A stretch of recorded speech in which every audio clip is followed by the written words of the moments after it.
अस्सलाम वालेकुम, आप देख रहे हैं इतना मैं हूं अली सरवर। हुकूमत का बड़ा स्कैंडल आने वाला है जी। 22 जनवरी को एक बड़ा दावा सामने आया है और कहा है अगर वो स्कैंडल नहीं रुका तो हुकूमत जेल जाएगी। उसको रोकने की कोशिश हम सब करेंगे और पास कराने की हुकूमत कोशिश भी करेगी। ये क्या चीज़ है, क्या हो सकता है, मेरे मौजूद मेहमान क्या समझते हैं, इस पर भी बात करेंगे। और अगर कल जुडिशल कमीशन बनाने में पेशरफ्त नहीं हुई तो फिर डेडलॉक होगा, ये कह दिया है बैरिस्टर गौहर साहब ने, जो चेयरमैन है पाकिस्तान तहरीक इंसाफ के। और मौलाना फजल रहमान साहब ने कहा कि धांधली से पाक इलेक्शन की गुंजाइश मौजूद है, जबकि KPK और बलूचिस्तान में हुकूमती रिट ख़त्म हो चुकी। ये बड़ी अहम बात है कि दो सूबों में वो समझते हैं कि हुकूमती रिट बिल्कुल नहीं है और नए इलेक्शन की इससे पहले भी वो बात कर चुके हैं कि नए इलेक्शन ही वो समझते हैं शायद मसाइल का हल है। और एहसन इकबाल साहब फरमा रहे हैं कि जी एक सियासी जमात ने वर्तीस लोगों को इदारों के ख़िलाफ़ बात करने पर लगा रखा है और कोई भी मुल्क गैर कानूनी सरगर्मियों की इजाज़त नहीं देता। जबकि अरकान कौमी असम्बली भी अब सामने आ गए हैं। जब हमने ये खबर भी दी थी आपको, जो कि हुआ था कि पंजाब असम्बली के अरकान की तनख्वाहों में जो इजाफा हुआ था, जिस MP की तनख्वाह 76,000 थी उसकी 4 लाख हो गई थी। अब अरकान कौमी असम्बली कह रहे हैं कि जी हमारी तनख्वाहें भी बढ़ाई जाएँ, क्योंकि जब सूबाई असम्बली मेम्बरान की तनख्वाहें बढ़ा दी गई हैं और हमसे ज़्यादा हैं, मराद बढ़ा दी गई हैं, तो हम क्यों किसी से पीछे रहें।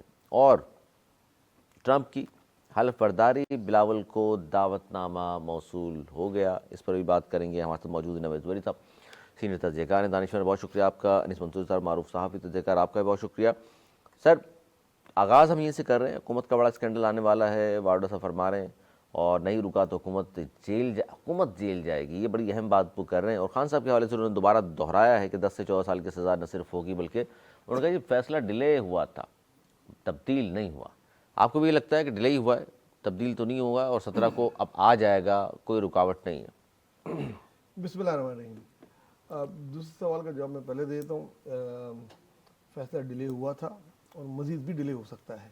अच्छा, आपको लगता है होगा? हाँ, मज़ीद डिले हो सकता है। वजह मुज़ाकरात जो पसे पर्दा चल रहे हैं। एक तो मुज़ाकरात हो रहे हैं जो सामने आ रहे हैं, जैसे कल भी एक मुज़ाकरात का तीसरा दौर होगा। मैं इसके पीछे भी कोई मुज़ाकरात दिख रहा हूँ। अच्छा, जो सीरियस मुज़ाकरात हो रहे हैं उसके नतीजे में ही फिर ये फैसले आएंगे और जो भी चीज़ें होंगी। और अदालत जो है ये बात मान लेगी कि जी मुज़ाकरात हो रहे हैं, हम आगे बढ़ा देते हैं। अदालत का फैसला किसी ने देखा तो नहीं है बंद लिफाफे में क्या है, या देखा है किसी ने दावा किया कि क्या बंद लिफाफे में क्या है। फैसला सुनाने की तारीख, इसका मतलब है अदालतें फैसला हुकूमत के सुनाने कहने की पे आगे बढ़ा देती हैं। देखिए, फैसला सुनाने की तारीखें तो ये पहली बार नहीं है, कई दफ़ा बढ़ाई जा सकती है। हो सकता है कि कल या जब भी जिस दिन इसकी तारीख हो, इमरान खान की तबीयत ठीक नहीं हो, फिर नहीं आए, हो सकता है उनका वकील नहीं आए, तो वो बढ़ाने तो में ये तो कौन सी बड़ी जवाब सहायता नहीं है। लगेगी। मियां यही साहब को अदालत उनकी गैर मौजूदगी में सज़ा सुनाई गई और बानी को जो 2 सज़ाएं हुई थी वो भी गैर मौजूदगी में। तो फिर आप समझ जाए बात को कि सजा क्यों नहीं सुनाई जा रही। अच्छा, मेरी ये बात बात को फिर इस तरह मान लें, अगर उस ठीक है। तरह नहीं मान ले तो। बाकी हुकूमत के खिलाफ कोई बड़ा स्कैंडल आने वाला है, ये फैसल वाडा की पेशेंगोई है, ये पेशेंगोई करते रहते हैं इनके। प्रश्न कोई नहीं, वो कह रहे हैं खबर दे रहा हूँ आप। खबर तो उन्होंने गवर्नर की जाने की भी दी थी, गवर्नर तब तक बैठे लेकिन रहे। उन्होंने कहा था 3 महीने का। अच्छा, 3 अभी महीने हुए नहीं। मतलब दूसरा हाथ उन्होंने लगा दिया था, तो ये नहीं बताया कि इसमें तो तारीख बता दी, 22 22 जनवरी। उसने कहा हुकूमत रोकने की कोशिश करेगी और मैं भी शामिल हूँ उनमें जो रोकने की कोशिश करेंगे। अगर नहीं रुकता तो फिर हुकूमत जेल जाएगी, कुछ ना कुछ ऐसी चीज़ हुकूमत पास कराने की कोशिश करेगी। ज़ोर ज़बरदस्ती के लफ्ज़ इस्तेमाल किए वहाँ पर। आई हैव नो आइडिया कि ऐसा क्या कौन सा स्कैंडल है। जब आएगा तो फिर उस पर डिस्कस कर सकते हैं। पहले तो हम हुकूमत 1 साल की तो जो हुकूमत हुई है, इसमें कौन सा इन्होंने ऐसा काम किया है जो उन्होंने असेंबली से, खामोशी से सर बहुत सारे काम हो जाते हैं ना, पास करा है, बगैर किया है। तो अगर ऐसा कुछ है तो सामने आएगा तो फिर डिस्कस करेंगे। मुझे तो ऐसा कोई बहुत बड़ा स्कैंडल नज़र नहीं आ रहा, लेकिन होगा। और खान साहब का फैसला, आपका तज्जिया है कि 17 जनवरी को भी नहीं सुनाया जाएगा चूँकि मुज़ाकरात हो रहे हैं। क्या कहते हैं अनीस मंसूरी साहब? बहुत शुक्रिया जी। देखिए, जो पहली बात है फैसल वावड़ा जिस स्कैंडल की बात कर रहे हैं, मेरे ख्याल से जिस तरीके से पानामा लीक्स हुआ था, इस तरह कोई चीज़ है, इस तरह की कोई चीज़ कई दिनों से ख़बरों में है और ये कहा जा रहा है कि उसकी अशात जो है वो जल्द मुतवक्के है। और ये गाय बगाए पिछले कई दिनों से ये जिक्र चल रहा है। तो वो फैसल वावड़ा ने कह दिया तो हमारे यहाँ ज़रा हेडलाइन ज़रा ज़्यादा बन जाती है, लेकिन ये सिलसिला मुसलसल 1 हफ़्ते से कहीं ना कहीं है। अब वो क्या चीज़ आ रही है ये बहरहाल नहीं मालूम, लेकिन ये इशू आ रहा है कि ये इस तरह का स्कैंडल। और हुकूमत के लिए इसका मतलब बड़ी ख़तरनाक बात है ये तो। देखिए, हमारे यहाँ हुकूमत के लिए ख़तरनाक बात उस वक्त होती है कि जब बड़ी ताकतें क्या चाहती हैं, और अगर बड़े से बड़ा स्कैंडल आ जाए आपको सब पी जाएंगे, और अगर आपको जिसको निशाना बनाना हो वो निशाना बन जाता है। पूरे पनामा लीक से कुछ भी नहीं निकला, किसी बड़े आदमी पे हाथ नहीं रखा गया, और सिर्फ हाथ रखा गया तो अकामा। इसी तरीके से देखिए, जब आपको मकसद होता है ना, मेरी बात सुने, इसी तरीके से दुबई लीक्स आई, सबको सब कुछ मामला मालूम थे, सबके सब सिलसिला मालूम था, उसमें भी नवाज शरीफ का नाम था ना, लेकिन उसमें नहीं पकड़ा गया। देखिए वक्त वक्त की बात होती है ना, खेल खेल की बात होती है।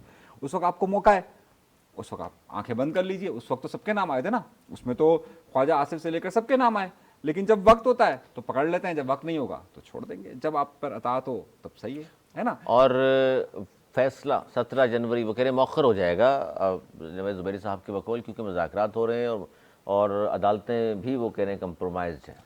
देखिए, हमने आपसे पिछले दिनों जब ये बात हो रही थी 17 तारीख की, तो हमने एक जिक्र किया था कि वकला, ये जो जजेस की तैनाती का मामला, 4 जजेस आने हैं, वकील जानी उनके सामने, ये भी है।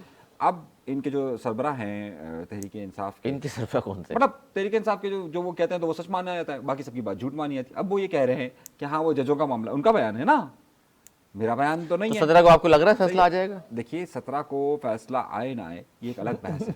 नज़रिया क्या है आपका? देखिए मेरे भाई, मैं आप लोगों से एक बार हर बार अर्ज करता हूं, जो आएगा वो बोलेंगे, वही तो मैंने कहा। नहीं, फैसला नहीं पूछ रहे हम क्या आएगा, हम जो कह रहे हैं हो जाएगा फैसला, नहीं हमारे होगा। यहाँ ये फैसले, मैंने आपसे जिस तरह उसका पनामा का जिक्र किया, ये सब पॉलिसी मैटर्स होते हैं, ये फैसलों से नहीं है। अब दोबारा अपना सवाल दोहरा दें। इनका ताल्लुक फैसलों से या अदल और इंसाफ से, कोई मुल्क किस मुल्क के अंदर अदल और इंसाफ फराम किया जाएगा, ये नहीं है। अच्छा। ये सब सिर्फ पॉलिसी मैटर्स होते हैं। अरे ये जब पॉलिसी होगी, 17 को नहीं आएगा मेरे भाई यही मैं आपसे अर्ज कर रहा हूँ, जब पॉलिसी होगी, जब पकड़ना होगा तो फैसला दे देंगे, छोड़ना होगा तो नहीं देंगे, सीधी सी बात है। नहीं देने से मुराद ये नहीं बरी कर देंगे, हम तो ये कह रहे हैं कि भाई उस दिन बरी कर दें या सजा दे दें। फर्द जुर्म आयद हो चुका था, सजा सुनाई जाने थी शहबाज शरीफ और हमजा शहबाज को, उसको वजीर आजम बनवा दिया, वो सारा मामला पलट कर रख दिया।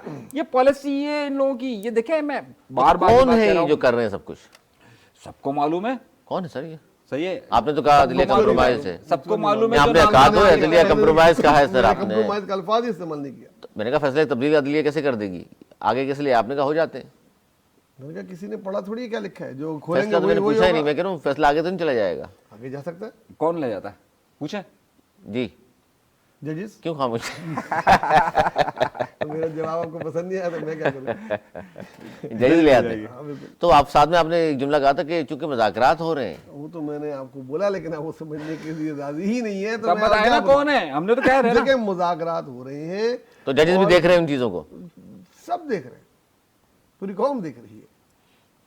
तो जब मुज़ाकरात हो रहे हैं तो उसके पसे नतीजे पर्दा भी हो रहे हैं। पसे पर्दा ही असल हो रहे हैं, जो हो रहे हैं, जो कल हमें नजर आएंगे वो एक अलग फेस होता है, और जहां बातचीत हो रही होती है वो एक अलग फेस होता है। अच्छा, मुज़ाकरात भी आ रहे हैं सर। कल के हवाले से पीटीआई की जो बात हुई है वो बड़ी अहम है। उमर अयूब साहब जो अपोजिशन लीडर है वो कह रहे हैं अगर जुडिशल कमीशन ना बना तो हम इतने फारिग नहीं है कि मज़ीद इंतजार करें, मुज़ाकरात ख़त्म हो जाएंगे।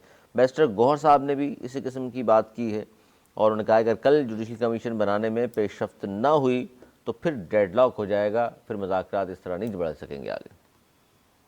मेरा नहीं ख्याल कल बन भी सकता है, हुकूमत हम ही बढ़ सकती है, हुकूमत भी टाइम ले सकती है। ठीक है, ये अपनी दादी से मशवरा करेंगे, हम मशवरा करके बताएंगे, और उसके बाद अगली तारीख 20 के बाद आ जाएगी, तब तक सब चीज़ें और वाज़ेह हो जाएंगी इनकी। तो ऐसा डेडलॉक, देखिए डेडलॉक यहाँ होगा नहीं, डेडलॉक जहाँ होना है वहाँ होना है, वहाँ मुज़ाकरात हो रहे हैं। तो ये वो मुज़ाकरात कहाँ हो रहे हैं? मुल्तान में? पाकिस्तान में, मुल्तानी पाकिस्तान में ही? हाँ। अच्छा, ये खुल की बात नहीं, ज़ाहिर है आज नहीं कर रहे, बैकफुट पर हैं ज़ुबैरी साहब। एक 2-3 दिन पहले तो बड़ी खुल की बात हो रही थी। सर आप शायद कुछ रोशनी डाल सकें, ये कहाँ होते हैं पसे पर्दा मुज़ाकरात? हम तो पाकिस्तान में जो मुक़तदरा कुव्वतें हैं उनकी बात हो रही वही फैसला करती है। आप भी उन्हीं की बात कर रहे हैं? बात थोड़ी है, आप तो बिल्कुल थोड़ी बात है यार, मतलब कॉल आ गई आपको, सबको मालूम है। कोई कॉल आ गई है? नहीं कोई कॉल नहीं आई मुझे, मेरा पास फोन ही नहीं है। अच्छा, चले पैगाम आएगा फिर आपको। अच्छा सर, ये बताइए मुज़ाकरात को क्या देख रहे हैं? क्योंकि पीटीआई ने तो मौक़िफ़ दे दिया कि कल अगर पेशरफ्त नहीं होती जुडिशल कमीशन के हवाले से तो फिर डेडलॉक है, और वो कह रहे हैं इतने फारिग भी नहीं है हम कि इंतजार करते हैं जुडिशल कमीशन बनाएंगे। कल बना रहे हैं ठीक है, वरना ख़त्म। देखिए पब्लिक कंजम्पशन के लिए ये बयान आते हैं, अवाम को देने के लिए बयान आते हैं। बिल्कुल सही है। ना ही अयूब खान के पोते में इतनी जान है कि वो इस तरह के बयान दे सकें, और है ना भी इस तरह बिल्कुल का फैसला फारिग ही कर वो। सकें। सही ना? तो हुकूमत में वजीर रहे हैं, बिल्कुल हाँ मतलब वो है, लेकिन मतलब वो किसके यहाँ से चलते हैं वो तो सबको पता है ना। वो तो आजकल वो बातें भी बड़ी हो रही है ना कि ये तो जो आते हैं उनकी वीडियो भी भेज देते हैं कि जनाब ये वीडियो भी बना के वो दे देते हैं। तो खैर इस बात का देखिए असल मामला जहाँ पर रुके हुए हैं, जो लोग इससे मुज़ाकरात के मामले को आगे बढ़ा रहे हैं, मैंने आपसे पहले भी कहा था, मैं दोबारा कह रहा हूँ, ये सिर्फ और सिर्फ टाइम किलिंग पॉलिसी है। दोनों अपने अपने लिए टाइम गेन कर रहे हैं, चाहे वो हुकूमत हो या चाहे वो तहरीक इंसाफ। नहीं, टाइम गेन अगर तहरीक इंसाफ कर रही है तो खान को तो फायदा नहीं हो रहा, जेल में बैठे में फिर मजीद रहेंगे। देखिए देखिए आज अगर आपने एक बात उमर अयूब की कही है, तो अभी कुछ देर पहले शेख वकास ने कहा कि हमारा पहला मुतालबा खान की रिहाई और असीरान की रिहाई है। खान की सीरान में रिहाई- ज़ाहिर है रिहाई, सीरान खान में की शामिल है ना रिहाई खान और भी। पहला, उसके बाद दूसरा मुतालबा हमारा इसका है। और हुकूमत इस पोजीशन में है कि इन दोनों मुतालबात को काबिल अमल समझकर अमल कर ले। नहीं है, दोनों मुतालबात नहीं मानेगी हुकूमत, आपको भी लगता है मानने वाले नहीं है? कल एक बात जो वाज़ेह हो जाएगी वो ये है कि रिटर्न में जब वो अपने 2 पॉइंट दे देंगे तो वो एक मीडिया के सामने आ जाएगा कि उनके 2 पॉइंट क्या ये है। वो आया तो बता इसका चुके खान सामने, वो बताना अलग है तो लिख कर देना अलग होता है। अभी तक बहुत सारे तजज़ियाकार कह रहे हैं कि इनके मुतालबे में इमरान खान की रिहाई शामिल है। एक ये है, दूसरा जुडिशल कमीशन है। और जो दूसरी तरफ के तजज़ियाकार कह रहे हैं उसमें यह है कि उसमें कारकुनों की रिहाई जो कि जेलों में बंद है और जुडिशल कमीशन है, उसमें इमरान खान का कोई जिक्र चले नहीं है। खान को तो मतलब हटाकर, ये कल पता लग खान जाएगा को कि हटाकर आपको लगता है दोनों मुतालबात हुकूमत मान सकती है? देखिए मैं फिर कह चुका हूँ, कोई कबाहत नहीं है जुडिशल कमीशन बनाने में। जुडिशल कमीशन बनते आए हैं और बन सकते हैं, और ये बन जाएंगे। कौन सा जुडिशल कमीशन कल ही अपना फैसला दे देगा, वो भी 2 महीने 3 महीने का टाइम लेगा। और इतने वाकयात हैं, टेक टाइम, उनको टाइम मिल जाएगा, बोलेगा ठीक है हम बना देते हैं। दूसरी तरफ जो रिहा करने की बात है, वो 5-6 हज़ार लोग बंद हैं, उसमें 2, 2.5, 3 हज़ार भी अगर वो रिहा कर दें जो छोटे मुकदमा में, तो एक गुड जेस्चर हो जाएगा, मुज़ाकरात आगे चले जाएंगे। ये बात समझते हैं ऐसे ही होगा? ऐसे नहीं है अली। देखिए जुडिशल कमीशन इस तरह से बन नहीं सकता। ये सारे मुकदमा जो हैं वो इस वक्त इंसदाद दहशतगर्दी की अदालत में अलग अलग नौयत के चल रहे हैं, और जब ये इस तरह अलग अलग नौयत के मुकदमा चल रहे हों तो जुडिशल कमीशन इस तरीके से बन नहीं सकता, क्योंकि ये जुडिशल कमीशन बनता है उस सूरत हाल में कि जब आपके पास कोई एक पर्टिकुलर स्पेसिफिक केस हो कि आप उस केस के मुताबिक जुडिशल कमीशन बनाएं। देखिए मैं मिसाल देता हूँ आपको, बेनज़ीर भुट्टो साहिबा की जब शहादत का वाक़या रूनुमा होता है तो उस वक्त के मुतालबात बहुत ज़्यादा थे कि जनाब इनकी तहकीकात कौन करेगा। उस वक्त भी ये बात आई थी कि जुडिशल कमीशन बनाया जाए, लेकिन पाकिस्तान पीपल्स पार्टी की उस वक्त गवर्नमेंट आ गई और पाकिस्तान पीपल्स पार्टी ने इस पर प्रेफर ये किया कि उन्होंने स्कॉटलैंड यार्ड से उसकी तहकीकात करवाई। मामला सारा ये होता है कि जुडिशल कमीशन बनाने के लिए आपको बहुत सारे कानूनी तकाजे भी साथ साथ पूरे करने पड़ते हैं कि ये मुकदमात कहाँ कहाँ ज़ेर समाअत है और इसकी नौयत क्या क्या है। इस सूरत हाल में ना अगर हुकूमत इन तमाम चीज़ों को ओवर रूल करना चाहे तो आराम से कर सकती, अगर वो वाली हुकूमत नहीं जो इस वक्त मौजूद है, जो पस पर्दा हुकूमत होती है, अगर वो चाहेगी तो वो होगा। लेकिन देखिए अगर ये मामला जुडिशल कमीशन में जाएंगे तो इसका मतलब है कि आपको फौजी अदालतों के मुकदमात रोकने पड़ेंगे। इसका मतलब है आपको जो आज इंसानी दहशतगर्दी की अदालत अडियाला जेल में लगी है वो रोकनी पड़ेगी। ये सब नहीं रुक सकता, ये सब पे रिवर्स घेर नहीं हो सकता, ये पॉसिबल नहीं है। तो फिर सब पे नहीं reverse मानेगी, घेर हो। जाहिर है। तो जाहिर सी बात है नहीं मानी जा सकती, और ये पॉसिबल नहीं है कि अच्छा, जब ये पॉसिबल नहीं होगा तो फिर आगे चलिए, मुज़ाकरात तो फिर हो गए ख़त्म, फिर क्या होगा? पीटीआई दोबारा इंतशार पैदा करेगी? देखिए दोनों एक तरफ से धमकियां आती रहेगी, दूसरी तरफ से ये बात आती रहेगी। ये अब पीटीआई उस बात का इंतज़ार करेगी कि कब आकर मौजूदा हुकूमत और इस्टेब्लिशमेंट के दरमियान ताल्लुकात ख़राब होते हैं या उनकी नौयत क्या बनती है। इस वक्त पीटीआई सिर्फ यही काम करेगी जिस वक्त वो कर रही है, वो जितना ज़्यादा इंटेंस इन्वायरमेंट क्रिएट करेगी वही होता रहेगा, और हुकूमत की तरफ से इसी तरह के बयान आते रहेंगे। इसके अलावा अभी कुछ नहीं होगा। देखिए नहीं तो सियासी इस्तेकाम तो नहीं आएगा ना फिर? वो देखिए हम हर रोज शादियाँ हो रही होंगी इस्लामाबाद देखिए- पर, देखिए धमकियाँ दे रहे हमारे होंगे। हमारे यहाँ सियासी इस्तेकाम को आप जिस तरीके से लेते हैं, सियासी इस्तेकाम हमारे माशी इस्तेकाम से बहुत जुड़ा होता है। इस वक्त जो माशी इस्तेकाम है उस पर हुकूमत ये बड़ी अपने आप को कंफर्ट जोन में समझती है कि हम बहुत अच्छे हैं। एक मैं मिसाल दे रहा हूँ आपको। मामला यह है कि खान साहब की इस पूरी मूवमेंट को जो इन्होंने 5 अटैम्प्ट 1 साल में ही कर लिए, ये इन्हें 1 साल में नहीं करने चाहिए थे। मेरा ख्याल है कि अगर ये वक्त लेते, 6-6 महीने, 5-5 महीने, 4-4 महीने का वक्त लेते, तो उस तरीके से अगर ये अटैम्प्ट करते तो इनकी पावर रहती। इन्होंने एक साथ खान साहब जाहिर एथलीट है ना, क्रिकेटर हैं, फौरी बाउंसर के बाद यॉर्कर के बाद इन स्विंग के बाद आउट स्विंग। पॉलिटिक्स हर जगह ऐसे नहीं होता ना, मतलब आपको अपने अंदर एनर्जी रखनी पड़ती है। इस वक्त जो खान साहब की जो स्ट्रीट पावर की एनर्जी है वो सिवाय KPK के जो वो सरकारी प्रोटोकॉल के साथ आती है। पंजाब में सबको पाबंद कर दिया गया, सख्ती की गई है, ज़ाहिर है की गई है। सिंध के अंदर इस तरीके से नहीं निकलने दिया जा रहा, पंजाब में नहीं निकलने दिया जा रहा, तो ज़ाहिर है हुकूमत ने अपनी मशीनरी को इस्तेमाल किया। इस माहौल में आवाम को निकालना आसान काम नहीं होता। नवाज ज़ुबैरी साहब, देखिए पीटीआई अभी जिस तरह असेंबली में प्रेशर कर रही है, ख्वाजा साहब को तकरीर नहीं करने दी, ये क्या वो इस तरीके का प्रेशर रखेगी अपोजिशन का। अब वो सड़कों पे आने वाली फिलहाल मुझे नजर नहीं आ रही, ताकत नहीं नजर आ रही। और ताकत भी नजर नहीं आ रही है, मूड में भी नजर नहीं आ रहे वो कि सड़कों पे आए। और वो यूँ कि मुज़ाकरात की तरफ हैं तो सड़कों पे आना उनका बनता भी नहीं है, क्योंकि पीछे मुज़ाकरात मैं बता रहा हूँ हो रहे हैं। तो उसकी पहली शर्त ये थी कि अब आप कोई एजुटेशन की पॉलिटिक्स नहीं एजिटेशन करेंगे। ना हो। तो वो उसमें अब तक कामयाब है, और वो देखें। अच्छा जी, एक बड़ी अहम खबर, एक ज़ाहिर आर्मी चीफ सैयद आसिम मुनीर साहब ने इस रोज़ कहा कि जी इंसान ख़ता का पुतला है, गलतियां सबसे होती हैं और गलतियों को मानकर सबक हासिल किया जाता है और आगे बढ़ा जाता है। लेकिन ज़ाहिर है बहुत सारे लोग हैं, हम सियासत में अगर इस बात को अप्लाई करते हैं तो बहुत सारे लोग गलतियाँ मानने को तैयार नहीं, कोई 26 नवंबर मानने को तैयार नहीं है, 9 मई मानने को तैयार नहीं है। तो ये आप नहीं समझते इशारा है कि जी गलतियां तो तस्लीम करें, अगर आगे बढ़ाना है, पाकिस्तान को भी लेकर चलना है तो आप तस्लीम करें, फिर देखते हैं, फिर आगे बात करते हैं। देखिए 2025 मैंने बार बार कह रहा हूँ कि 2025 माफियों का साल होगा, पाकिस्तान में सियासी इस्तेकाम का साल होगा। बहुत से लोग नहीं मान रहे इस बात को, ना माने। जैसे जैसे ये साल आगे जाएगा आप देखेंगे कि बहुत सारे लोगों को बहुत सारी जगहों पे माफ़ी मिल रही होगी। उसमें बड़े बड़े सियासतदान भी होंगे, कारकुन भी होंगे, कई सूबों के दहशतगर्दों को भी जिन्होंने हुकूमत के खिलाफ किया उनको भी माफ़ी का ऐलान के साथ पैकेज भी दिए जाएंगे। ये सब कुछ 2025 में हम होता देखेंगे। और अगर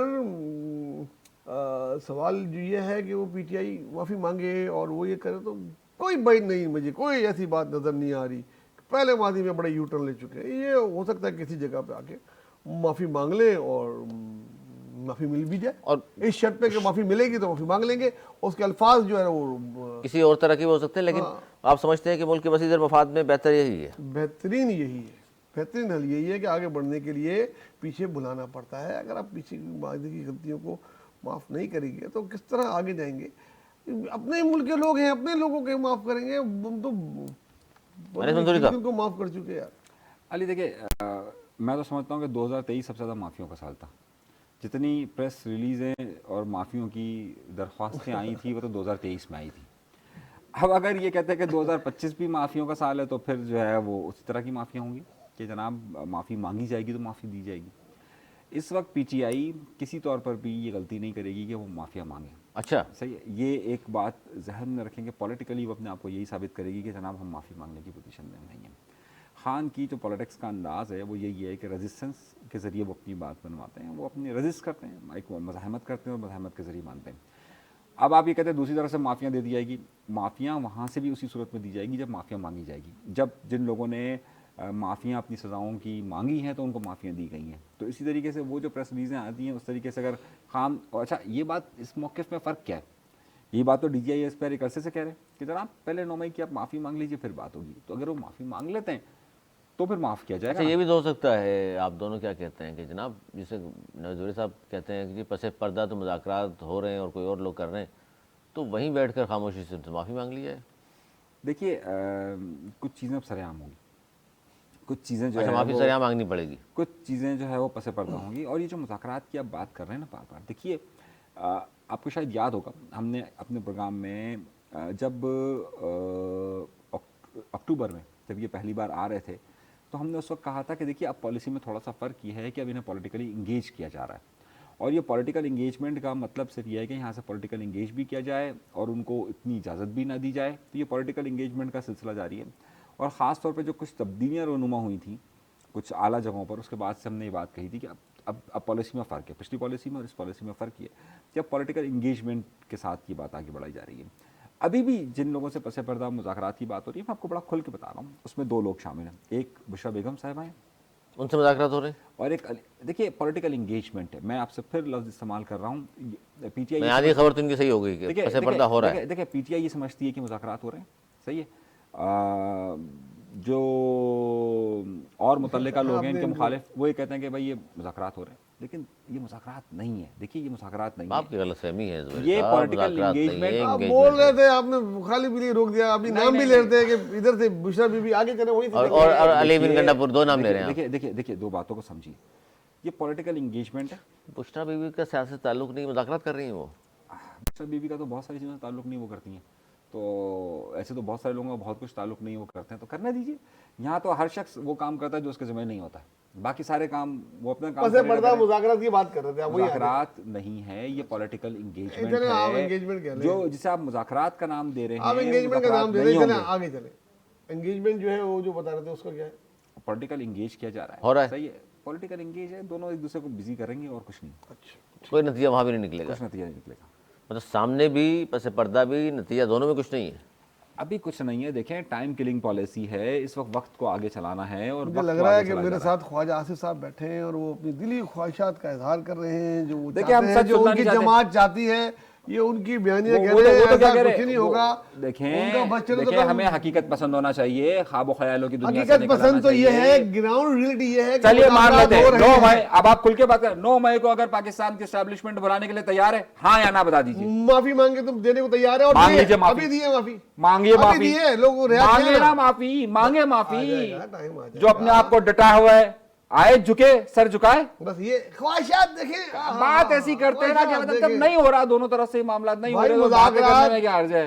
का तीसरा चौथा दौर होने जा तीसरा। रहा है, तीसरा, उसके बावजूद ये मानने को तैयार नहीं, एंगेजमेंट हो रही है, पसे पर्दा बोले पसे अरे पर्दा, एंगेजमेंट हो रही है। 85 मान आप काम कर लीजिए, जैसे बाकी सब बातें मान के टाइम पे ये मैंने कहा मान आप जाएंगे। मान लीजिए, हम तो आज तक नहीं माने, हम जिस बात पर थे उसी आप बात पर। मानने से खान नहीं आप मानेगा जी, वो कह एक रहे हैं बात बता खान नहीं दीजिए मानेगा। कि जो हमने खबर दी और उस पर हमने बाद में कहा कि हाँ नहीं से मान लिया, एक आप तो कहते बताइए। हैं मुज़ाकरात हो ही नहीं रहे। मैं अभी भी कायम हूं अपनी बात कल पे, जो जिसे तीसरा दौर मुज़ाकरात है, कहे जाते वो हैं चाय का तीसरा दौर है। सर, मुज़ाकरात जिसे कहे जाते हैं, आपको भी मालूम है कि कौन लोग मुज़ाकरात सजा करते हैं क्यों और नहीं कौन हो रही? करते हैं। सजाएं होंगी, जुमेरात को सजाएं सजाएं होंगी। होंगी। देखिए चलो ठीक। 9 मई को अगर देख लो, आप जवाब दे जुमेरात, देना मेरी बात आगे का, क्या जुमेरात, 9 मई दो को दिन बुलाया बाद। सकता है?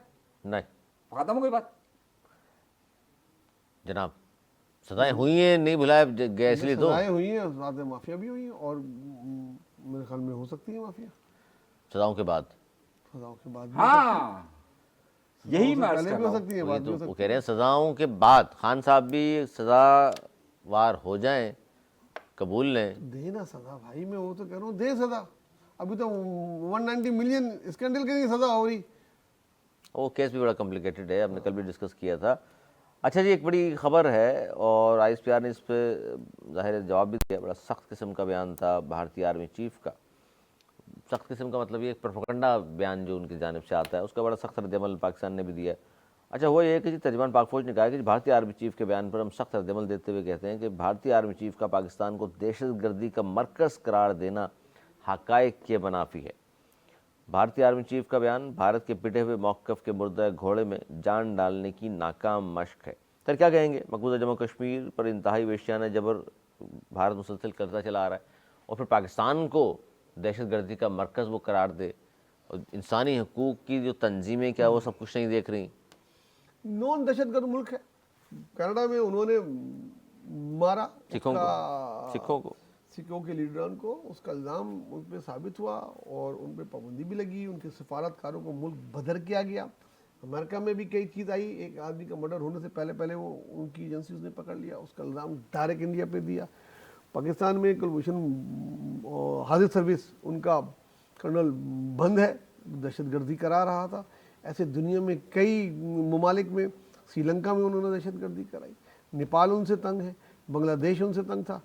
तो नॉन दहशतगर्द है जो दुनिया में कर रहा है, इस खत्ते में तो कर ही कर रहा है, इस खत्ते से निकल के वो उधर भी कर रहा है। यूरोप, अमेरिका, कनाडा भी महफूज नहीं है उसकी दहशतगर्दी से। कश्मीरी तो बेचारे क्या, उनका तो जो आलमी हाल दुनिया किया हुआ है, क्यों नहीं दहशतगर्द वो करार देती अपने इंडिया को? आप को करने के लिए वो आसमान पे थूक रहा है, मुंह पे आएगा। बिल्कुल सही कहा आर्मी चीफ ने, एक दहशत मुल्क गर्द मुल्क दुनिया को दूसरों को तमाम कर चीजें नजर नहीं आ रही। आ रही है, दुनिया कर तो रही है, क्या करेंगे। पाबंदी लगाई उनके सफारतकारों को उठा के उनको बाहर फेंक दिया, उनकी जो है अमेरिका बहादुर को कई नजर नहीं आ लोगों को रहा। पाबंदी है उनकी वो सफर करने की। अमेरिका बहादुर को नजर नहीं आ रहा, आ रहा है वो लेकिन दुनिया जगह का मफादात बात देखती है अपने। जाहिर सी बात है, एक्सपोर्ट इंपोर्ट बहुत सी चीज़ें देखी जाती हैं, लेकिन जहाँ वक्त आता है कि उनको कहा दिया जाता है, बताया जाता है कि आप दहशतगर्द हैं, आपके मुल्क से कार्रवाइयाँ हो रही हैं। क्या कहेंगे अनिस मंसूरी साहब, ये जो आर्मी चीफ का बयान है, हिंदुस्तान के पाकिस्तान को दहशतगर्दी का मरकज़ करार देने की कोशिश कर रहे हैं।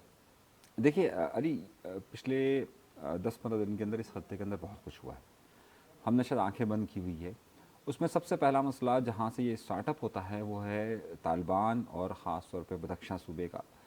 और वहाँ पर जो कॉरिडोर की बात हो रही थी, उसके बाद जो सेक्रेटरी हारजा हैं इंडिया के, उनकी तालिबान की अहम रहनुमाओं से मुलाकात है अफ़गानिस्तान के अंदर। यहाँ से ख़बरें बहुत ज़्यादा इंडिया की इन्वॉल्वमेंट का सिलसिला शुरू होता है और उसके बाद 6.5 किलोमीटर की जो टनल बनाई गई है श्रीनगर और लद्दाख के दरमियान के रास्ते में, और 31 किलोमीटर की ये बड़ी टनल बनाई जा रही है और इसके ज़रिए वो अपनी फ़ौजों की नकलो हरकत को तेज़ कर रहे हैं। उसके साथ साथ आप देखें कि उसमें मोदी का खुद आना, फिर उसके साथ साथ वहाँ के मकबूजा कश्मीर के जो एक कठपुतली वज़ीर आला हैं, उनका एक किरदार। पिछले कई दिनों से आपकी देखिए 10-15 दिन हो गए, इस वक्त एकदम से इंडिया की जो मोदी सरकार है उसने ऐसी कार्रवाइयों का आगाज़ किया हुआ है जिसके ज़रिए वो इस खत्ते के अंदर अमन अमान की सूरत हाल को ख़राब करना चाहती है। वो लाइन ऑफ कंट्रोल के जिसमें काफ़ी अर्से से पीस है, अमन है, वहाँ पर ये एक बार फिर इश्तिआल अंगेज़ी की तरफ जाना चाहते हैं और ये सब उसी सिलसिले की कड़ी है कि माहौल को यहाँ पर गर्माहट दी जाए। और उसकी वजह यह है कि इंडिया पर जो इस वक्त इल्ज़ामात आयद किए जा रहे हैं और इंडिया पर जिस तरीके से दूसरे मुल्कों के अंदर दरअंदाजी की बात हो रही है, तो उससे बचने के लिए इंडिया एक बार फिर चीज़ों को वोलेटाइल कर पाकिस्तान की तरफ उसका रुख करना धकेल रहा है। इसके अलावा इनकी कोई और इसमें नहीं गई है, पाकिस्तान को एक बार फिर इस सरहदों को वोलेटाइल प्रोपेगेंडा, एकदम प्रोपेगेंडा। अच्छा जी, बड़ी अहम खबर यह है कि ट्रंप की हलफबर्दारी और बिलावल को दावतनामा मौसूल हुआ है, ज़ाती हैसियत में दावतनामा भेजा गया है और बाकी पाकिस्तान में और भी बड़े बड़े लीडरान मौजूद हैं। 3 बार के वज़ीर आज़म नवाज शरीफ साहब बैठे हुए हैं, 2 बार के वज़ीर आज़म शहबाज शरीफ साहब हैं, दीगर लोग भी मौजूद हैं, नवाज़ शरीफ साहब।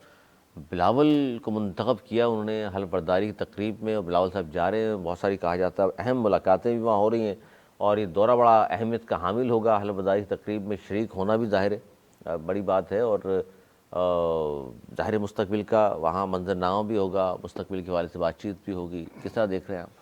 देखिए, मैं तो पहले कह चुका हूँ 2025 में मैं बिलावल को प्राइम मिनिस्टर देख रहा हूँ और ये जो इन हाउस तब्दीली कहा है आपने, इन हाउस तब्दीली हो गया वो बन जाएंगे और आमतौर पे अपकमिंग और पीएम को ही बुलाया जाता है वहाँ पे। वो अपकमिंग पीएम को दावतनामा आया है, वही अपकमिंग पीएम है, इसलिए उनको बुलाया गया। मेरे पास तो सिंपल जवाब, इसलिए बुलाया गया उनको। इसीलिए बुलाया गया। तो अमेरिका को पहले पता चल गया, उनको पहले पता लग जाता है। उनको जो सफीर है यहाँ बड़े यानी कहीं ना कहीं खबर होते हैं, बातचीत हो चुकी है, कहीं ना कहीं बातचीत नहीं होती, नजर आ रहा होता है। जो नजर आ रहा होता है वही रिपोर्टें जारी होती हैं, तो वही दावतनामा आता है।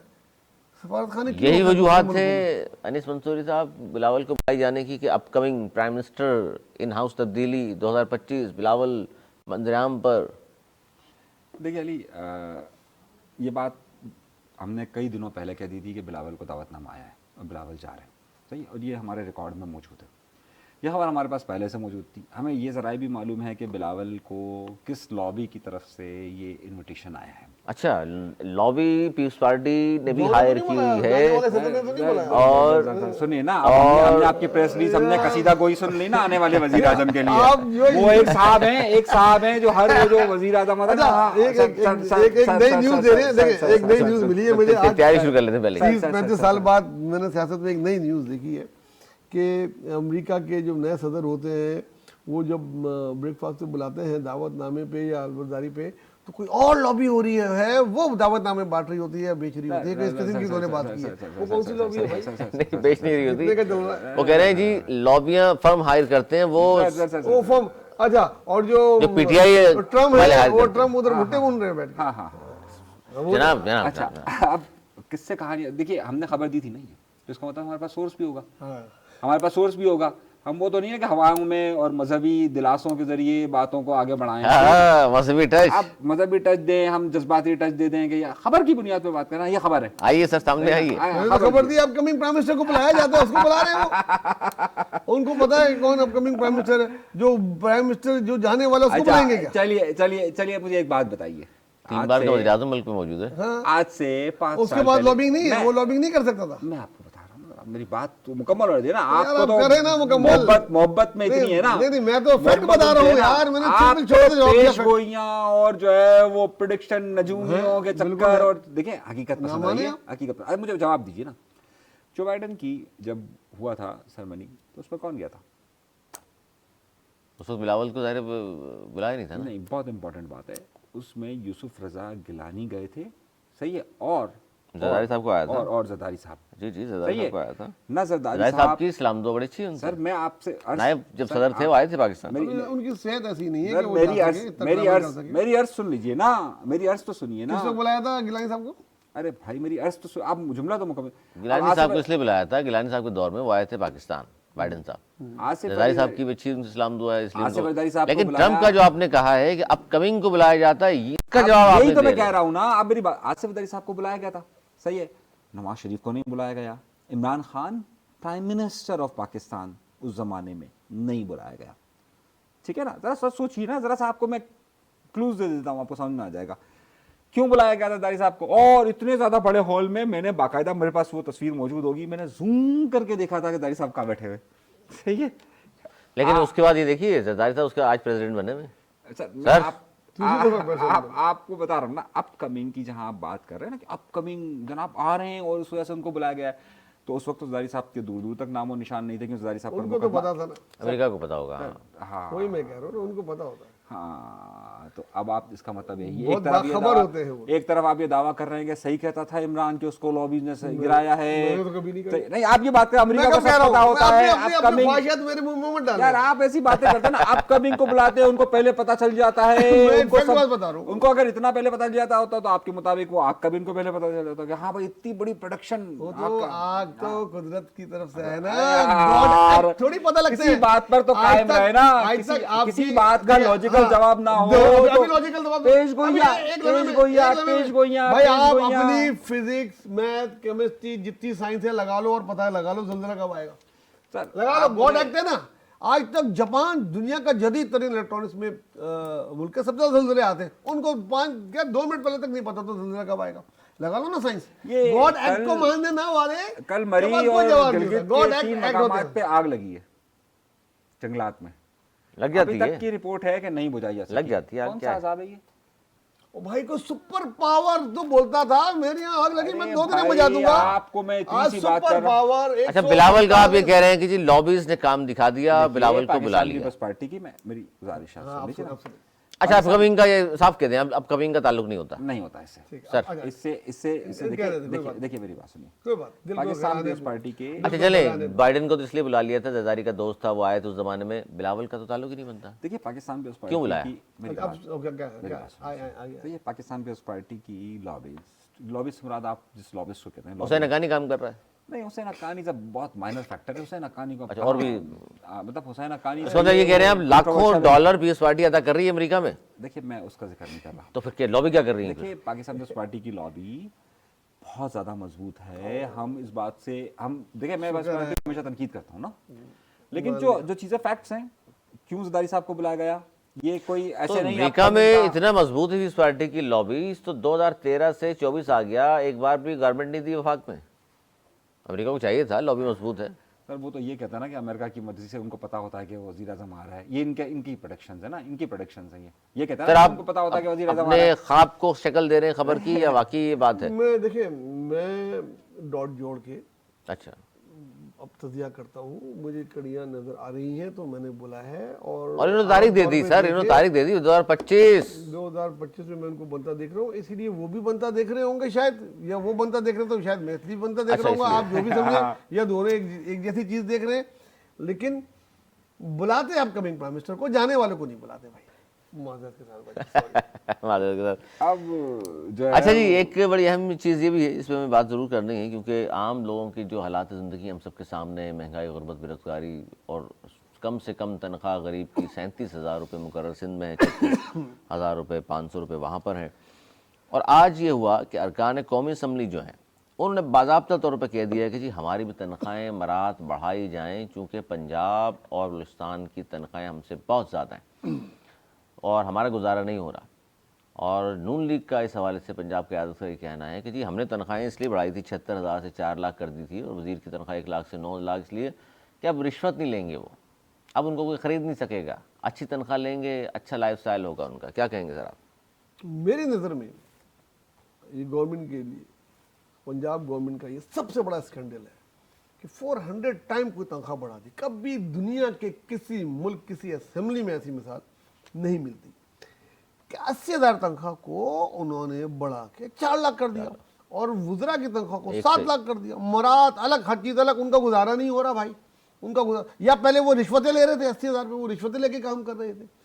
तो ये सबसे बड़ा स्कैंडल है। और ना कि एमएनएस की बढ़ाई जाए, इनकी दोबारा कम की जाए और जो दे दी गई है वो वापस वसूल की जाए। मेरा तो ये मुतालबा है कि पंजाब असेंबली की तनख्वाह वापस बाकी सूबाई असेंबली की तनख्वाहों के बराबर लाई जाए और जो उनको दे दिए हैं वो वापस ली जाए। इसका अच्छा, इन अगर इसका तो मैं तो कहता हूँ सोमो नोटिस अगर हो सके तो सोमो नोटिस लिया जाए कि ये क्या है, इनको बुलाया जाए, पूछे भाई क्या तुम्हारा गुजारा नहीं हो रहा, क्या नहीं हो रहा। अगर नहीं हो रहा तो 30,000 तनख्वाह मिनिमम, वो बेचारे कैसे अच्छा, गुजार कर रहे इसमें जुबैर साहब बड़ी अहम बात है कि पंजाब असम्बली हो, बलूचिस्तान हो, सिंध हो या वफाक में हम कौमी असम्बली देख लें, इसमें हम सब जानते हैं कि बहुत बड़े बड़े सेठ, सनतगार, ज़मींदार भी मौजूद है असम्बलियों में, जिनको ज़रूरत नहीं है 5, 7, 8 लाख की, लेकिन वो भी इस पर आवाज़ नहीं उठाते। वजह क्या है? बिल्कुल अकरा परवरी है, एक दूसरे को सपोर्ट करके चलो आ रहे हैं पैसे, इनको निकालने की जरूरत भी नहीं होगी, बहुत सौ को तो रोज का खर्चा इतना होगा। और वो ये नहीं सोचते ये आवाम का पैसा है, टैक्स। वो हुकूमत जो टैक्स कलेक्शन के लिए कितनी कितनी कोशिश कर रहे हैं, छोटे छोटे तनख्वाह देने वाले से भी वो वसूल कर रहे हैं और उसको इस तरह उड़ा रहे हैं। 80,000 से 4 लाख 7 लाख तनख्वाह कर दी उधरा की। हालांकि पेट्रोल फ्री, गाड़ियाँ फ्री, स्कॉट फ्री, घर फ्री, हर चीज़, बिजली फ्री, हर चीज़ तो फ्री है उनकी। फिर पता नहीं क्यों उनकी और बढ़ा अब दी गई। कौमी असम्बली वाले बोल रहे हैं जी हमारी कौमी बढ़ाई असम्बली है। वाले बोल रहे हैं, शर्म आनी चाहिए उनको यार। और कौमी असम्बली में नवेद जुबैर साहब और अनीस मंसूरी साहब, अनीस मंसूरी आप बता दें, मैंने जैसे कहा कि वहाँ ज़मींदार, सनतकार, बड़े बड़े चौधरी, वडेरे मौजूद हैं जिनके पास अल्लाह ने उनको बहुत दिया। उनकी तनख्वाहें 7, 8, 10 लाख से उनका क्या होना है, लेकिन वो खामोश क्यों रहते हैं? वो बोलते क्यों नहीं कि नहीं बढ़ाने की ज़रूरत नहीं है जी, बहुत दिया अल्लाह ने हमें। ये कौमी असम्बली के कौन सा अरकान ने कहा है? तमाम ने, तो उसमें पाकिस्तान कम्युनिस्ट पार्टी शामिल है, जाहिर है, उसमें मुस्लिम लीग नून शामिल है, बिल्कुल, पीटीआई शामिल है। हाँ पीटीआई शामिल है। अब ये सारी वो जमातें हैं और जो रहमान साहब अपने की पार्टी आप शामिल को है। गरीब परवर जमातें करार देती हैं। ये वो जमातें हैं कि जो उनके सरबराहान जो घड़ी और सूट पहनते हैं उसकी मालियत जो है वो उनकी इतनी तनख्वाह के बराबर होती है, तनख्वाह से ज़्यादा सर। तनख्वाह से ज़्यादा। एक साहब तो टाई जो बांधा करते थे, याद होगा आपको, 10-10 लाख की टाई थी उनकी। वो एक साहब जो घड़ी पहनते हैं वो जूते जो पहनते हैं, जूते जो पहनते हैं, सही है, ये तो सब लोग हैं ना, पाँव बड़े लोग नंगे हैं, हैं। सही है। कौन घड़ी पहनता तो नवाज शरीफ की घड़ी तो सारे ही पहनते हैं। नहीं ना, जो जिस घड़ी पे इशारा हुआ था, जिस घड़ी पे इशारा हुआ था। उन्होंने फौरन तस्दीक की कि बिलावल घड़ी नहीं पहनते। है? नहीं। अच्छा वो तो जाहिर है ना, अब बिलावल भुट्टो ज़ारी साहब को भी पाकिस्तान पीपल्स पार्टी, जाहिर है बिलावल भुट्टो ज़ारी साहब का तो कोई तनख्वाह पैसा क्या है करेंगे नहीं लेके बेचारे के, वहाँ? नहीं बेचारे के पास इतने अखराजात नहीं ना, उनको घर में पानी नहीं आता, टैंकर डलवाना हाँ, पड़ता ये है, पता है ना। ये अब जाहिर है एक साहब को टैंकर डलवाना पड़ता है, नवाज शरीफ साहब भी हैं, उनको जाहिर है कहीं आना जाना होता है, मरी वरी, तो जाहिर है अखराजात मरियम तो बीबी, होते हैं ना, मरियम ना बीबी, मुल्क में जायदाद ना बाहर, ना मुल्क में जायदाद ना बाहर। उमर अयूब साहब जो हैं बेचारे गरीब आदमी हैं, दादा उनका जो है वो फील्ड मार्शल था, तो कोई मसला नहीं, ये सारे गरीब गुरबा लोग हैं। अच्छा खुद साख्ता फील्ड मार्शल था। पता नहीं कौन सा वाला था ना। अच्छा अभी जो है वो जाहिर है बिलावल भुट्टो ज़ारी साहब और पाकिस्तान पीपल्स पार्टी को सिंध में, कराची में, क्योंकि एक्शन नहीं लेना चाहिए बिलावल को कि भाई क्यों तनख्वाह बढ़ा दें, हमें जरूरत नहीं है। बेचारों के एमएनएस है ना, तो उनके कराची में पानी नहीं आता, उनके घरों पर इसलिए, टैंकर डलवाना पड़ता है। तो इसी तरीके से नवाज शरीफ साहब वाले, क्योंकि इस वक्त पंजाब का सर मौसम मैं तो देर बहुत बड़ा ज़्यादा दुख है। के साथ ये तो ये होता खबर। है मेरे गरीबों ख्याल का। में इनकी नहीं बढ़ानी चाहिए, बल्कि जिनकी बढ़ी है उनकी भी कम होनी चाहिए। अच्छा ये जी, मेरा मुतालबा। सर बिलावल भुट्टो ज़ारी साहब ने गुज़श्ता दिनों ये बयान दिया कि जी मैं सिंध हुकूमत को ख़ास तौर पर सीएम को कहूँगा कि कराची के पानी के मसले पर तवज्जो दे। सर चौथी हुकूमत है, अब जाके वो कह रहे हैं मसले पर तवज्जो दे। लोग सर प्यासे, टैंकर ख़रीदने पे मजबूर, यहाँ तनख्वाहें कुछ भी नहीं है, बहुत बेरोज़गारी दफा आम है, जिक्र कर चुके हैं। ये चौथी हुकूमत है। देखें, ये पानी का मसला जो है वो K4 से मुंसलिक है। और K4 के मैं पहले भी कई दफ़ा बोल चुका हूँ, जो वफाकी हुकूमत से आई इमरान खान से पहले शहबाज शरीफ की, शहबाज शरीफ ने आके माफ़ी मांगी कि मुझे देना चाहिए था, मैंने नहीं किया, और अब के दूंगा, और अब के वो फिर नहीं दे रहे। जब तक जो मेगा प्रोजेक्ट होते हैं वो फेडरल गवर्नमेंट की तरफ से आते हैं मेरे भाई। ये प्रोजेक्ट है 2008 का, पीपल्स पार्टी 2008 से 13 तक रही, चाहती तो कंप्लीट कर सकती थी, 2 साल का मंसूबा था ये, उस वक्त जितना कर सकी करिए। एक भी नहीं कंप्लीट कर देते, 5 साल रही पीपल्स पार्टी। इतना बड़ा बजट एक दफा में नहीं देते, और भी बहुत सी चीजों में दिया है। कराची को मेरे ख्याल में सबसे बड़ा बजट मिला ही उस उस जमाने में 25 अरब का था सिर्फ, और मेरे ख्याल में 100 और आज 126 अरब का है। सर उस जमाने में 25 अरब का था, बजट। 25 अरब का था उस वक्त। इस पार्टी की नाहिली है ना, मान लें, मैं किसी की नाली, सबकी नाली है, मैं सबकी नाली बोलता हूँ, होना चाहिए कराची का मुश्तरका लेकर आते हैं सबको। हल। और क्या मुश्तरका है, किसी एक का होता तो मैं एक को बोलता, सबका सबकी है। अच्छा जी, कराची में 15 दिन में सिर्फ ट्रैफिक हादसात में 32 अफराद जान से गए। गवर्नर साहब ने कहा था डंपरों के सामने आ जाएंगे, अब कोई बंदा मरा, लेकिन वो भी कुछ नहीं हुआ। सिंध हुकूमत ने कहा था अब नहीं होगा ऐसा, फिर भी कुछ नहीं हुआ। आम गरीब शहरी मर रहे हैं, बच्चे मर रहे हैं, ख़वातीन मर रही हैं, बुजुर्ग शहरी मर रहे हैं, नौजवान मर रहे हैं। स्ट्रीट क्रिमिनल से नहीं, वो तो मरते ही हैं। ये 15 दिन में सिर्फ कराची में, जनवरी की रिपोर्ट दे रहा हूँ मैं आपको, 32 अफराद जान से चले गए। अनिस मंसूरी साहब, किससे गिला करें, किससे कहें? आवाज़ उठा उठा के लोगों के गले खुश्क हो गए। अब पानी भी नहीं है को पी लें, पानी भी ज़ाहिर है घरों में नहीं आता। नहीं, हम भी यहाँ पे भी मजहब की चादर ले लेते ना, हम भी यहाँ मजहबी मजहबी टच टच पूछते हैं हम भी मजहबी टच दे देते हैं। अल्लाह का अजाब है हम लोगों पर। जवाब दें, आपने जो टच हमारे दिया वो हमारे गुनाह बोलने इतने दें, हो उन्हें गए बोलने हैं, दें, हमारे बोलने दें। गुनाह इतने हो गए हैं कि अल्लाह ताला ने हम पर अजाब डाला हुआ है और हम सबको गुनाहों की माफी मांगनी बड़ा दुख है नहीं चाहिए। अमेरिका सही का। ना? नहीं, अमेरिका का दुख हाँ, नहीं मैं समझ रहा हूँ। है। अब आप अमेरिका कह रहे का हो, दुख लॉस नहीं एंजलिस है। आग की बात कर रहे हैं। हाँ, ये अमेरिका उसका का बड़ा दुख दुख है नहीं है, इनको। अमेरिका का दुख नहीं है। बात सारी ये है कि हम जब लॉजिक के बगैर बात करें ना, आप सिंध हुकूमत आप को मुझे मौका देंगे, मैं जवाब दूंगा। सिंध हुकूमत को आप जब- जिम्मेदार करार दें आप कि करार जनाब दें, मैं ये तो है, दूंगा। हम तो कह रहे हैं ना मैं करार। पहले इधर मांग बहन बोल चुका हूँ ट्रैफिक के मुद्दे पे ना, और इसका हल भी बता चुका हूँ, और आज दोबारा दे देता हूँ इसका। जी जी, जब तक उस इलाके का एसओ को सस्पेंड करके, बल्कि नौकरी से बर्खास्त करके वो मुकदमा उस पर ना बनाया गया, तब तक ये मसला हल नहीं होगा। आप दिन के टाइम में ये लोडर, ये टैंकर, ये आते कैसे हैं रोड पे जब पाबंदी लगाई हुई है गवर्नमेंट ने? ये जो पैसे लेके छोड़ा, जहां हादसा हुआ उस इलाके के ट्रैफिक के एसओ को बुलाओ और उसको सस्पेंड हुकूमत करके वक्त- मुकदमा उस पर लगाए। गवर्नमेंट सिंध पीपल्स पार्टी इस बात पे एक्शन ले, और जब तक नहीं लेगी इसी तरीके से बदनाम होते रहेंगे आप। ट्रैफिक के हादसा में लोग मरेंगे ट्रॉलर से, टैंकर से, और आप लोग बदनाम होंगे जब तक ये एसओ को आप सजा नहीं देंगे जो उस इलाके के जिम्मेदार हैं और 500,000 रुपए लेके छोड़ देते हैं दिन के टाइम पे, जबकि मना है 11 बजे से पहले नहीं है। FIR मारते चले जाते हैं। FIR हुकूमत के खिलाफ काटी जाए या उस एसओ के खिलाफ, वो जो ट्रैफिक एसओ उस इलाके का है उसके खिलाफ कटी जाए कि कैसे आया बताओ। जब उस पर कटेगी तो नीचे के सारे ट्रैफिक वाले सीधे हो जाएंगे जो 500-500 रुपए लेके छोड़ रहे हैं, करोड़ों रुपए कमा रहे होते हैं इस चीजों में यार। ऊपर तक जा रहा होता है।